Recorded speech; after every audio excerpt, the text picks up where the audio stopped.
Bismillahirrahmanirrahim. Assalamualaikum warahmatullahi wabarakatuh. Bapak-bapak, ibu-ibu, teman-teman yang sekarang sedang heboh tentang tag-tag dengan situs-situs tidak bertanggung jawab. Saya berikan tipsnya bagaimana cara mengatur Facebook kita agar tidak mudah dihack atau di tag oleh situs-situs yang tidak berkenan atau senonoh. Yang pertama, buka dulu Facebook. Kemudian ambil 3 garis kanan atas, pilih pengaturan privasi, kemudian klik pengaturan. Setelah itu cari profil dan penandaan bagian privasi. Bab penandaan. Ya, siapa yang bisa melihat postingan Anda, menandai Anda? Ketika Anda ditandai postingan, siapa yang ingin Anda tambahkan?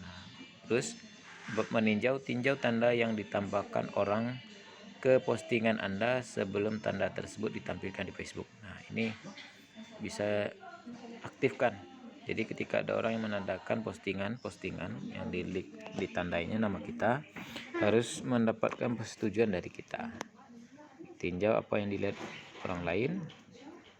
Tidak ya, hanya yang bagian atas. Tinjau postingan yang menandai Anda sebelum postingan tersebut ditampilkan di profil Anda. Nah, ini. Jadi sebelum ditampilkan terhadap tag-tag itu, dia harus mendapatkan persetujuan dari kita. Aktifkan posisinya ini semuanya.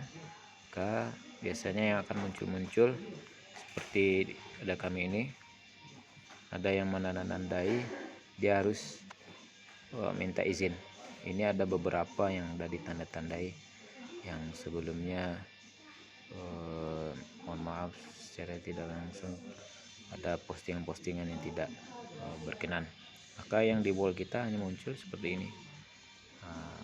Yang mana yang kita izinkan kalau dia di tag sama orang lain, itu yang muncul. Kalau tidak ada tagnya, tidak akan atau tidak ada persetujuan dari kita, maka tidak akan muncul. Sekian dari kita, Abdul Salman, Toko Aspirit. Assalamualaikum warahmatullahi wabarakatuh.